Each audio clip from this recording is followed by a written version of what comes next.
एक बार पुनः physics classes में सभी विद्यार्थियों का स्वागत है। आशा है जो पूर्व में आपको पढ़ाया था वो सारा आपके समझ में आया होगा। आज हम उस टॉपिक को आगे बढ़ा रहे हैं। पिछले टॉपिक में हम लोगों ने जो रेडियो एक्टिविटी में रदरफोर्ड सोडी का सूत्र स्थापित किया था, आज हम उससे आगे बढ़ रहे हैं। आज हमारे टॉपिक की शुरुआत कर रहे हैं अर्ध आयु काल। जैसा कि नाम से स्पष्ट हो रहा है, काल का मतलब क्या हो गया? समय हो गया। इसका मतलब आप क्या बोलेंगे? अर्ध आयु काल अपने आप में समय है। कौन सा समय? जिसमें रेडियो एक्टिव तत्व में परमाणुओं की संख्या अपने प्रारंभिक मान की आधी रह जाती है। एक बार आप ध्यान देना सारे विद्यार्थी, हम सब लोगों ने क्या बात मानी थी? प्रारंभ में t बराबर 0 पर रेडियो एक्टिव तत्व में परमाणु संख्या कितनी थी? n0। तो इस आधार पर यदि हम इसको समझाना चाहें तो हम क्या बोलेंगे?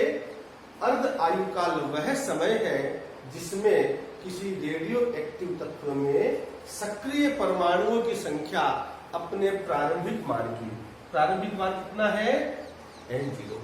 तो प्रारंभिक मान की आधी रह जाती है। इसका मतलब कितनी रह जाएगी? n0 बटे।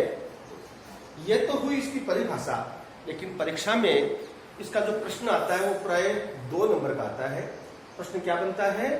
अर्ध आयु काल क्या है? ये आधे नंबर का। इसका व्यंजक स्थापित कीजिए। हम इसके व्यंजक को स्थापित करने का प्रयास कर रहे हैं। सारे बच्चे ध्यान देना। व्यंजक स्थापित करने के लिए हमारे पास में जो आधार है, आधार क्या रहेगा भाई? चरघातांकी क्षय सूत्र। चरघातांकी क्षय सूत्र या जिसको बोलते हैं रदरफोर्ड सोडी का सूत्र, क्या कहता है वो? n बराबर n0 e की पावर माइनस लैम्डा।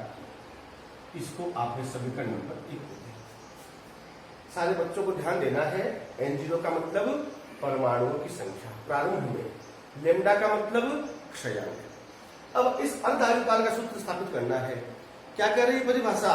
कि वह समय, इसका मतलब ये जो t है, इस t को आपने मान लिया है कैपिटल T और इसके नीचे लिख दीजिए आप छोटा सा हाफ। इसका मतलब ये t हाफ का मतलब क्या हो गया? अर्ध आयु काल। अर्ध आयु काल में परमाणुओं की संख्या घटकर अपने प्रारंभिक मान की कितनी रह जाएगी? आधी रह जाएगी। इसका मतलब t बराबर t हाफ, तब आप बोलेंगे परमाणुओं की संख्या n बराबर कितनी हो गई? n0 upon. आ रही बात समझ में? अब आप क्या करेंगे? t बराबर तो t हाफ लिख देंगे और n बराबर लिख देंगे n0 बटे 2। इसका प्रयोग कहां करना है? समीकरण नंबर 1। देखिए आगे बढ़ते हैं। जहां n लिखा हुआ है वहां पर आ गया है n0 बटे बराबर में n0 e की पावर माइनस लैम्डा। अब ये जो छोटा वाला t है जो समय के लिए है, उसकी जगह क्या आ जाएगा? t half. t हाफ का मतलब क्या हुआ? Half life period. इसकी जगह आ गया t हाफ। अब आप आगे सरल करेंगे। क्या बात समझ रहे हैं भाई? n0 से n0 कैंसिल हो गया। हमारे पास में क्या बच गया? हमारे पास में बच गया लेफ्ट साइड में तो 1/2 इज इक्वल टू, दाएं पक्ष में क्या है? e की power minus lambda t half. इसको आप नीचे ले आइए। नीचे लाओगे तो घात किसकी बन जाएगी? प्लस की। तो यह आ जाएगा e की पावर लैम्डा t हाफ। इसको मान लीजिए समीकरण नंबर 2। अब आप क्या करेंगे? इस जो समीकरण नंबर 2 है उसको उलट दीजिए। यदि ऐसा करते हैं तो हम लोग क्या बोलेंगे? बाएं पक्ष में तो आ गया 2, दाएं पक्ष में आ गया e की पावर लैम्डा t। इसको समीकरण नंबर दे दीजिए आप लोग। क्लियर हो रही बात अच्छी तरह से सब लोगों के? आगे बढ़ते हैं। हमारा मकसद है यहाँ पर अर्ध आयु काल का व्यंजक स्थापित करना। ये जो समीकरण नंबर 3 है, इस समीकरण नंबर 3 के दोनों पक्षों का हम लोग लघुगुणक ले लेते हैं। लघुगुणक लेंगे तो हमारे पास में आ जाएगा ये, बाएं पक्ष में तो आ गया log 2 बेस ई बराबर यहां पर आ गया log e की पावर लैम्डा टी हाफ और ये बेस ई। यदि आपको ध्यान है तो हमने इससे पीछे वाला जो वीडियो पढ़ा था उसमें क्या जानकारी पाई थी, उसमें भी एक ऐसा ही हमारे पास में पद आया था। गणित में आप लोग पढ़ते हैं log e बेस e, उसका मान कितना होता है, 1 होता है। तो हमारे पास में क्या रह जाएगा, बाएं पक्ष में तो आ गया log 2 बेस e और यहां पर क्या आ जाएगा, इसकी जगह तो आ गया 1 बराबर आ गया लैम्डा टी। हमारा मकसद है टी हाफ का व्यंजक स्थापित करना। तो क्या कर देंगे भाई, यहां पर आप लोग टी हाफ को एक साइड में, T half is equal to log 2 base E upon lambda. हम सबको ध्यान है, हम लोगों को गणना करने के लिए जो लघुगणक का मान रखना होता है, हमारी जो log टेबल है वो सारी मान की वैल्यू बेस 10 में दी हुई है। तो आप क्या करेंगे, इसको बेस 10 में कन्वर्ट कर दीजिए।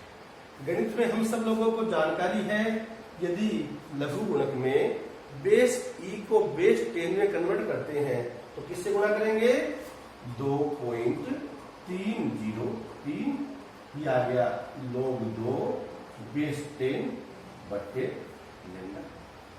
आप लोग परीक्षा में चाहें तो यहां तक भी छोड़ सकते हैं, यहां भी आप आगे तक दिखा सकते हैं, लेकिन जहां तक संख्यात्मक प्रश्नों की बात है वहां आप लोगों को यदि केवल इतना सिस्टम याद रखोगे आप लोग तो आपको परेशानी हो सकती है। तो आप लोग इसका एक स्टेप और आगे बढ़े, उसको हम क्या लिखेंगे, यह आ जाएगा और T half is equal to 2.303 log 2 का जो मान है, गणित के बच्चे हैं सब लोगों को जानकारी है, इसकी वैल्यू होती है 0.3010 अपॉन।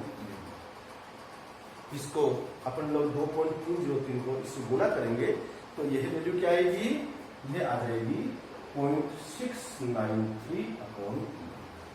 तो विद्यार्थियों आप लोग ध्यान रखेंगे, आपसे कोई कहे कि अर्ध आयुकाल का व्यंजक स्थापित कीजिए तो क्या आ गया है, T half is equal to 0.693 upon. ये आप लोगों के यदि ध्यान में रहेगा तो एक नंबर का कोई संख्यात्मक प्रश्न आ जाए जिसमें आपको क्षयांक का मान दिया हुआ हो और अर्ध आयुकाल की वैल्यू पूछे, आप लोग तुरंत जवाब दे सकते हैं। T half is equal to क्या गया, 0.693 अपॉन लैम्डा। और केवल व्यंजक की बात करें परीक्षा में तो आप लोगों ने विद्यार्थियों यहां तक कर दिया है तो भी सही है, यहां तक कर दिया तो भी सही है, और यदि ये करते हो तो अपने आप में पूर्ण रूप से सही है। अब एक छोटी सी बात, एक नंबर के प्रश्न के लिहाज से बात करें अपन लोग, ये ध्यान रखना आप लोग, जो रेडियोएक्टिव तत्व है उनकी अर्ध आयुकाल सबकी भिन्न भिन्न होती है। और ये भी ध्यान रखना, इसका जो मान होता है बच्चों वह 1 सेकंड के 10 लाखवें भाग, 1 सेकंड के 10 लाखवें भाग से कहां तक होता है, करोड़ों वर्ष तक होता है। तो ध्यान रखना भाई, अर्ध आयुकाल का मान 1 सेकंड के 10 लाखवें हिस्से से लेकर कहां तक हो सकता है, करोड़ों वर्ष। बोलो किसी की दिक्कत है अर्ध आयुकाल में, एक बार पुनः सुन लीजिए।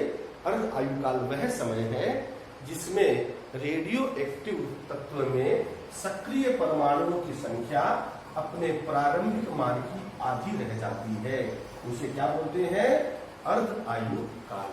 इसका सूत्र हमने स्थापित कर लिया, क्या मान आया, 0.693 अपॉन। इंपॉर्टेंट टॉपिक है। इसके बाद में एक और महत्वपूर्ण टॉपिक पढ़ते हैं, इसका नाम है बच्चों औसत आयु। इंग्लिश में इसको बोलते हैं अपन लोग एवरेज लाइफ। हम सब लोगों ने, हमारा जो पूर्व का ज्ञान है उसके आधार पर हमारे एक बात अच्छी तरह से क्लियर है कि कोई भी जो रेडियो एक्टिव तत्व है उसमें जितने भी परमाणु है उन सभी परमाणुओं की आयु क्या होती है, अलग अलग होती है, भिन्न भिन्न होती है। यह आयु विद्यार्थियों 0 से इनफाइनाइट परास में होती है।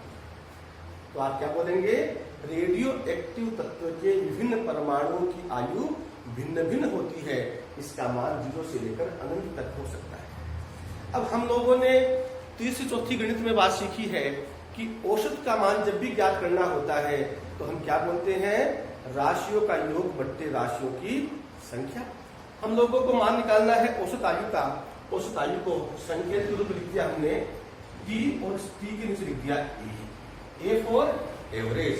तो क्या बन गया ये, एवरेज लाइफ, औसत आयु।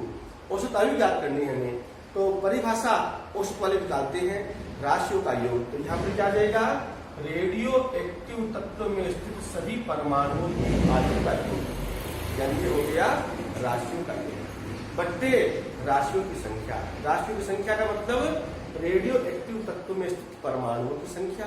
हम सब लोगों को पता है, हम लोग प्राय क्या मानते हैं, T बराबर 0 पर रेडियो एक्टिव तत्व में परमाणु की संख्या कितनी है, N0।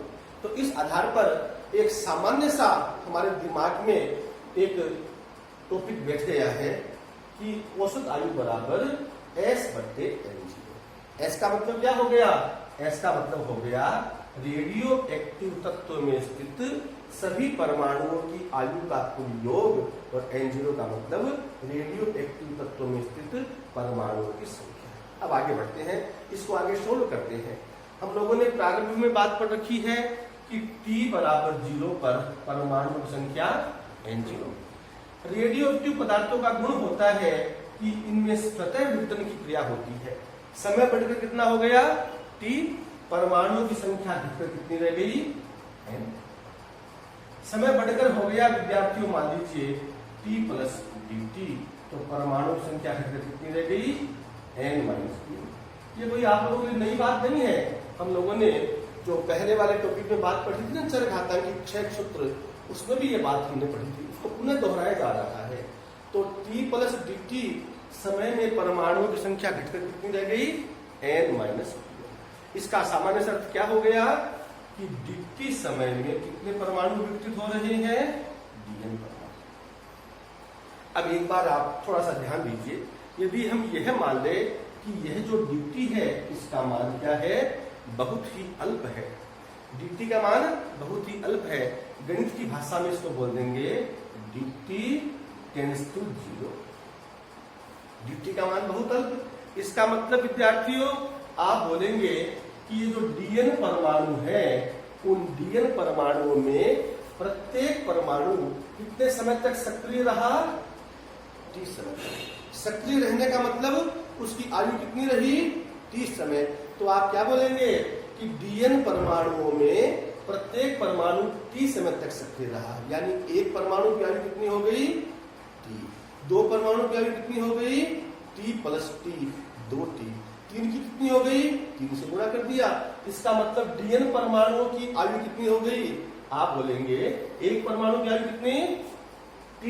तो Dn परमाणु की आयु का योग कितना आ गया, यह आ गया है T इंटू Dn। सारे बच्चे समझते रहना, ध्यान देते रहना, कहीं कोई दिक्कत हो आप लोग जब पढ़ेंगे दोबारा से मेरे व्हाट्सएप नंबर पर आप इसको पूछ सकते हैं। दोबारा ध्यान दीजिए, Dn परमाणुओं में प्रत्येक परमाणु T समय तक सक्रिय रहा, इसका मतलब एक परमाणु की आयु कितनी हो गई, T। तो Dn परमाणुओं की आयु का योग कितना हो गया, Tdn। लेकिन हमें ध्यान नहीं है कि रेडियो एक्टिव तत्व में स्थित परमाणु कुल कितने हैं। हमें यह जरूर ध्यान है कि इनकी आयु परास 0 से लेकर अनंत तक है। इसका मतलब रेडियो एक्टिव तत्व में स्थित सभी परमाणुओं की आयु का यदि हमें योग करना है, जिसको हमने किससे लिखा है, S से। किससे लिखा है, S से। गणित हमें कहती है जब भी आप लोगों को योग की संक्रिया लागू करनी हो तो आप लोग किसको काम में लेंगे, समाकलन। समाकलन के बारे में हमें अच्छी तरह से मालूम है, यह अवकलन का व्युत्क्रम संकारक होता है। गणित में इसे योग संक्रिया के रूप में प्रयुक्त करते हैं। तो हम क्या बोलेंगे, रेडियो एक्टिव तत्व में स्थित सभी परमाणुओं की आयु का जो योग है इसको आप बोलेंगे S। इसके बराबर हो जाएगा, इसका आप क्या कर देंगे, समाकलन कर देंगे। समाकलन की सीमा कहां से शुरू होगी, 0 से, और कहां खत्म होगी, तो lower limit 0, upper limit infinite. तो S बराबर आ गया समाकलन 0 से अनंत Tdn। इसको आप समीकरण नंबर दे दीजिए 2। अब क्या करेंगे आप लोग, यह जो s का मान आया है इसको कहां रख देंगे, समीकरण नंबर, ध्यान से समझते रहना, जहां भी दिक्कत होगी आप लोग वहां पर अच्छी तरह से समझ कर पढ़ोगे तो आप मेरे हिसाब से कोई दिक्कत महसूस नहीं करेंगे। यह आ जाएगा टी ए बराबर 1/n0 हमारा एस की जगह क्या आ गया, समाकलन टी डी एन और सीमा लगा देंगे तो यह आ जाएगा टी ए बराबर 1/n0 इंटीग्रेशन 0 to इनफाइनाइट और यह आ गया है टी। इसको बच्चों समीकरण नंबर दे दिया आपने। आप लोगों को फिजिक्स में और मैथ्स में कभी घबराने की जरूरत नहीं होती है, क्योंकि एक स्टेप जब शुरू हो जाता है तो सारे स्टेप यदि आपने ध्यान से समझ रखा है तो स्वतः ही चलते रहते हैं। अब इस डीएन का मान कहां से लाए, आप लोगों ने रेडियो एक्टिव पदार्थों के विघटन के नियम पढ़े थे, उसमें एक नियम क्या था, रेडियो एक्टिव पदार्थों के विघटन की दर उस समय पर उपस्थित रेडियो एक्टिव पदार्थ में परमाणुओं की संख्या पर निर्भर करती है। उसको हमने आगे सोल्व करके ये मान निकाला था, dN/dt बराबर -λ। याद आ गया आप लोगों के? यहाँ पर लेमडा का मतलब क्या है, क्षयांक है। अब अपन लोग क्या करते हैं, इस dN/dt बराबर -λn है, यदि हम इस माइनस चिन्ह की उपेक्षा कर दें तो यहाँ पर क्या आ जाएगा, तो इससे dN का मान क्या आ जाएगा, आप बोलेंगे dN बराबर λn।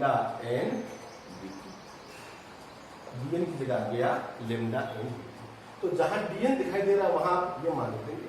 अपन लोग एक काम और कर लेते हैं, यहाँ पर ही लगे हाथ n का मान रख देते हैं। इसको आपने एक बार समीकरण नंबर 4 मान लिया। अब n का मान कहां से लाए, n का मान बच्चों हम लोगों ने जो चरघातांक की क्षय सूत्र पढ़ा था उसका प्रयोग करते हैं, तो यह वैल्यू आ जाएगी और dN बराबर लेमडा और n की जगह क्या आ जाएगा, n0 e की पावर -λt और यह आ गया ये समीकरण नंबर 5। अब ये जो dN का मान है, इस dN के मान को कहां रख देंगे अपन लोग, समीकरण 5 से समीकरण नंबर 3। देखना सके बच्चे, यह वैल्यू आ जाएगी और टी एक बार पुनः याद कर रहा हूं, ए का मतलब एवरेज, टी का मतलब टाइम, ये हो गया एवरेज टाइम, एवरेज लाइफ, औसत आयु। ये आ गया 1/n0 integration 0 to infinite T और dN की जगह मान रख दिया हम लोगों ने ये लेमडा n0 e की पावर -λt और यह आ गया है। बोले यहां तक दिक्कत है किसी के? आगे बढ़ाते हैं। अब यहां से स्पष्ट हो गया है कि इस समाकलन को हमें किसके सापेक्ष हल करना है, t के सापेक्ष। इसका मतलब p रहित पद है, उनको हम कहां ले लेंगे, बाहर। कौन कौन बाहर आ जाएगा, एक तो आ जाएगा लेमडा और एक आ जाएगा n0। नीचे बट्टे में n0 है तो n0 से n0 तो कैंसिल हो गया, हमारे पास में आ गया है और TA बराबर लेमडा बाहर आ गया, समाकलन के भीतर रह गया 0 से इनफाइनाइट t e की पावर -λt। इसको आप समीकरण नंबर मान लीजिए बच्चों 6।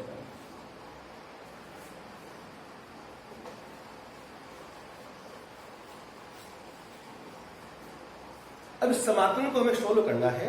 आपकी जानकारी के लिए एक बात बता दूं, हमारे फिजिक्स में बिना गणित के हमारा काम तो नहीं चल सकता, लेकिन हमारे जो नंबर हैं वो फिजिक्स के नंबर होते हैं। इस समाकलन को हमें सोल्व करना है, क्योंकि बाद में आप लोग बायो के बच्चे भी हैं, मैथ्स के बच्चे भी हैं। मैथ्स के बच्चों को तो कोई प्रॉब्लम नहीं आती है समाकलन को सोल्व करने में। आपने समाकलन के विभिन्न तरीके सीख रखे हैं, उसमें एक तरीका आता है इंटीग्रेशन बाई पार्ट्स, जिसको हिंदी में बोलते हैं हम लोग खंडशः समाकलन। हालांकि आप लोगों को ये समाकलन सोल्व करना आना चाहिए, उसका सूत्र ध्यान में होना चाहिए। मैं बोल के बताता हूं, आपको ध्यान भी होगा। First function as it is into integration of second minus integration of differential of first into integration of second, ये इसका तरीका होता है। तो उस तरीके से हम इसको सोल्व करेंगे। अब आप लोग यहाँ पर थोड़ा सा ध्यान रखेंगे, परीक्षा में क्या करेंगे, परीक्षा में समाकलन को हल करने नहीं बैठेंगे, नहीं तो टाइम लग जाएगा। आप क्या करेंगे, यहाँ पर लिख देंगे समीकरण 6 में स्थित समाकलन को हल करने पर, इसको आप जब हल करेंगे, इसका सोल्यूशन निकालेंगे, तो यह आएगा बच्चों 1/λ²। तो हमारे पास लेमडा तो पहले से ही, इसका उत्तर क्या आ गया 1/λ²। अब आप क्या करेंगे, ऊपर लेमडा की पावर 1, नीचे लेमडा की पावर 2, एक पावर कैंसिल। तो विद्यार्थियों यह आ गया है TA बराबर 1/λ। किसकी वैल्यू आ गई है, औसत आयु। क्या बात साबित हो गई, औसत आयु क्या होती है, क्षयांक का व्युत्क्रम होता है। अब बच्चों आपको बताऊं, 2 साल पहले बोर्ड की परीक्षा में एक प्रश्न आया था 2 नंबर का, मुफ्त के नंबर थे। क्या प्रश्न था कि किसी रेडियो एक्टिव तत्व का क्षयांक इतना है, आपको लेमडा की वैल्यू दे रखी थी और किसका मान पूछा था, अर्ध आयुकाल और औसत आयुकाल का मान प्राप्त कीजिए। कितना सरल है, उस क्षयांक को उल्टा कर दीजिए, किसका मान आ गया, औसत आयुकाल। और यदि अर्ध आयुकाल की बात करें, उसका मान भी हमारे ध्यान है, T½ बराबर क्या था 0.693/λ, यानी आपको 0.693 में किसका भाग देना है, लेमडा का मान भाग दे देंगे तो T½ का मान आ जाएगा और TA का मान आ जाएगा। एक साल बच्चों एक प्रश्न आया था 1 नंबर का, अर्ध आयुकाल और औसत आयु में संबंध लिखिए। इसमें आप लोगों को रखने की जरूरत नहीं है, हमारे पास में ये तो है, हेडिंग क्या बन जाएगा, relation between half life period and average time.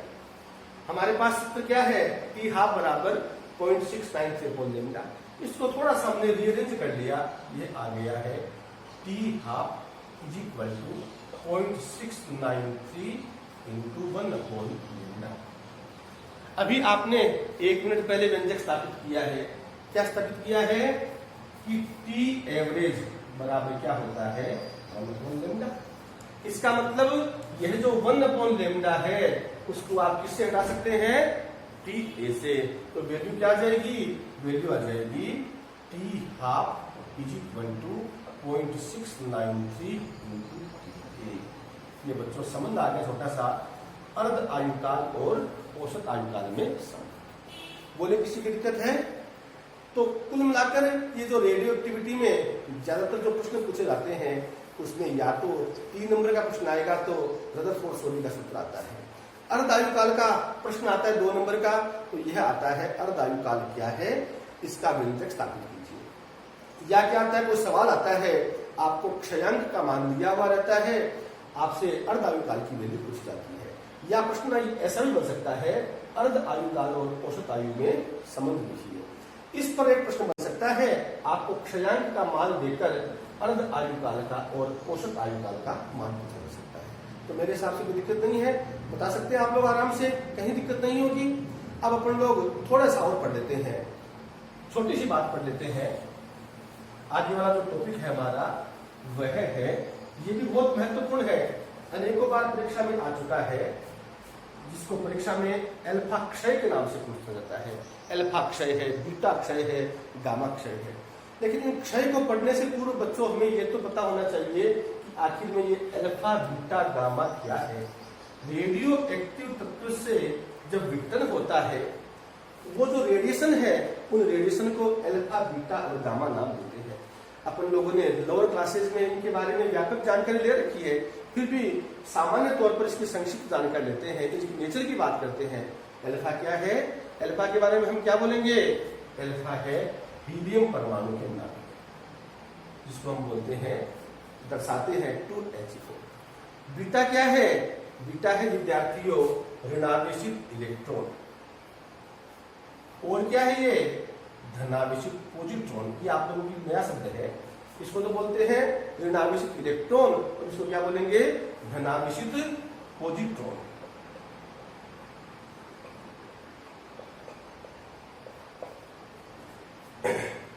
ये तो हो गया हीलियम परमाणु के नाभिक, ये हो गई ऋणावेशित इलेक्ट्रॉन और धनावेशित पॉजिट्रॉन। और ये क्या है, गामा किरणें क्या है, गामा किरणें अपने आप में विद्यार्थियों उच्च आवृत्ति वाली विद्युत चुंबकीय तरंगें होती है, EMW, इलेक्ट्रोमैग्नेटिक वेव्स। किसके रूप में चलती है ये चलती है बच्चों फोटोन के रूप में। फोटोन के बारे में आप सारे परिचित हैं, फिजिक्स में भी आता है, केमिस्ट्री में भी आता है। फोटोन की ऊर्जा के बारे में अपन लोग पढ़ते हैं, E बराबर क्या होता है। ये सामान्य इसकी नेचर की बात करी हमने, प्रकृति की बात करी।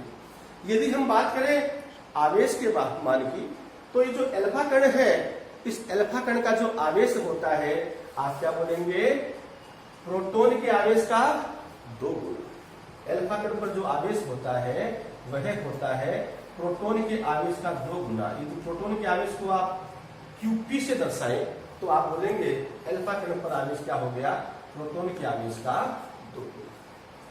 बीटा कण की बात करें, बीटा कण पर जो आवेश होता है वो किसके बराबर होता है, इलेक्ट्रॉन के आवेश के बराबर। ये हो गया। अब मेरे को आप एक बात बता दीजिए, तो पता है नहीं पता आप लोगों को प्रोटॉन पर आवेश कितना होता है। ध्यान रखना, प्रोटॉन का जो आवेश है इलेक्ट्रॉन के आवेश के मान के बराबर ही है। यह होता है 1.6 × 10⁻⁻19 गुना। ये तो हो गया अल्फा कण पर आवेश का मान। और बीटा कण जिसको ऋणावेशित इलेक्ट्रॉन व धनावेशित प्रोटॉन बोल रहे हैं, इस पर आवेश का मान कितना हो गया, 1.6 × 10⁻⁻19 गुना। अब लास्ट में छोटी सी बात और कर लेते हैं इनके द्रव्यमानों की। अल्फा कण का जो द्रव्यमान होता है विद्यार्थियों, वह होता है प्रोटॉन के द्रव्यमान का 4 गुना। प्रोटॉन के द्रव्यमान को हम बोले यदि mp मास ऑफ प्रोटॉन, तो इसका द्रव्यमान हो गया mass of alpha = 4 mp। Proton के द्रव्यमान का 4 गुना। और प्रोटॉन का जो द्रव्यमान होता है बच्चों, आपको ध्यान में रखना है, फिजिक्स में भी पढ़ा है आपने, केमिस्ट्री में पढ़ा है, ये 4 तो एजिटिस है। प्रोटॉन का द्रव्यमान होता है 1.67 × 10⁻⁻27 किलो। ये हो गया है प्रोटॉन का द्रव्यमान। तो अल्फा कण का द्रव्यमान हो गया 4 × 1.67 × 10⁻⁻27 किलोग्राम। अब बात करें बीटा कण के द्रव्यमान की। बीटा कण का द्रव्यमान किसके बराबर, इलेक्ट्रॉन के द्रव्यमान के बराबर। यानी आप बोलेंगे mass of beta = mass of electron. कितना होता है, 9.1 × 10⁻31 किलोग्राम। और गामा किरण की बात करें तो गामा किरणों का बच्चों जो विराम द्रव्यमान है उसका मान कितना होता है, 0। गामा किरणों का विराम द्रव्यमान तो होता है 0, और इसका जो प्रभावी द्रव्यमान है आप लोगों ने पढ़ रखा है, फोटोन की ऊर्जा E बराबर hν, और आइंस्टीन के सापेक्षवाद सिद्धांत से E बराबर mc², दोनों को इक्वल कर दिया तो यह आ गया hν = mc²। तो इससे m बराबर क्या आ गया, hν/c²। तो आप क्या बोलेंगे कि गामा किरणों का जो विराम द्रव्यमान है वो तो कितना होता है, 0 होता है, और प्रभावी द्रव्यमान कितना होता है, hν/c²।